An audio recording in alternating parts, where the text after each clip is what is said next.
ಎವನ್ TV news ವೀಕ್ಷಕರಿಗೆ ಸ್ವಾಗತ. ಕಾನೂನು ಬಾಹಿರ ಕ್ಯಾಟ್ ಫಿಶ್ ಚಿನ್ನಸಂದ್ರದಲ್ಲಿ ಸಾಗಾಣಿಕೆ ಸಂಬಂಧಪಟ್ಟ ಅಧಿಕಾರಿಗಳು ಮೌನವಾಗಿರುವುದು ಯಾಕೆ? ಸಾರ್ವಜನಿಕರ ಪ್ರಶ್ನೆ. ಚಿಂತಾಮಣಿ ತಾಲೂಕಿನ ಕಸಾಬಾ ಹೋಬಳಿಯ ಚಿನ್ನಸಂದ್ರ ಗ್ರಾಮದ ಸುತ್ತಮುತ್ತಲೂ ಸೇರಿದಂತೆ ಬೆಂಗಳೂರು ಚಿಂತಾಮಣಿ ಮುಖ್ಯ ರಸ್ತೆಯಲ್ಲೂ ಸಹ ಕಾನೂನು ಬಾಹಿರ ಕ್ಯಾಟ್ ಫಿಶ್ ಅನ್ನು ಸಾಕುತ್ತಿರುವ ದೃಶ್ಯಾವಳಿಯೂ ಸಹ ನಾವು ನೋಡಬಹುದು.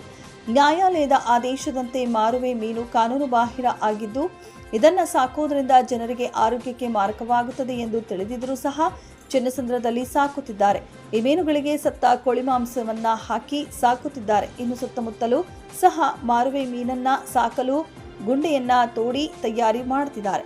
ಇದಕ್ಕೆ ಸಂಬಂಧಪಟ್ಟ ಚಿಂತಾಮಣಿ ತಹಶೀಲ್ದಾರ್ ಸುದರ್ಶನ್ ಯಾದವ್ ಅವರಿಗೆ ದೂರವಾಣಿ ಮೂಲಕ ಸಂಪರ್ಕ ಮಾಡಿದಾಗ ಅವರು ಈ ಹಿಂದೆಯೂ ಸಹ ನಾವು ಮೀನುಗಳನ್ನು ಸಾಕಬಾರದು ಎಂದು ಈ ಹಿಂದೆ ನೋಟಿಸ್ ನೀಡಿ ಮಾರುವೆ ಮೀನು ಗುಣಿಗಳನ್ನು ಜೆಸಿಬಿ ಮುಖಾಂತರ ಅಗದು ತೆರವು ಮಾಡಿದೆವು. ಇತ್ತೀಚಿನ ದಿನಗಳಲ್ಲಿ ಕಾನೂನು ಬಾಹಿರ ಕ್ಯಾಟ್ ಫಿಶ್ ಅನ್ನ ಸಾಕುತ್ತಿರುವುದನ್ನು ಗಮನಕ್ಕೆ ಬಂದಿದೆ. ನಾವು ನೋಟಿಸ್ ನೀಡಿ ತೆರವು ಮಾಡಲು ಸಜ್ಜಾಗುತ್ತಿದ್ದೇವೆ ಎಂದು ತಿಳಿಸಿದರು.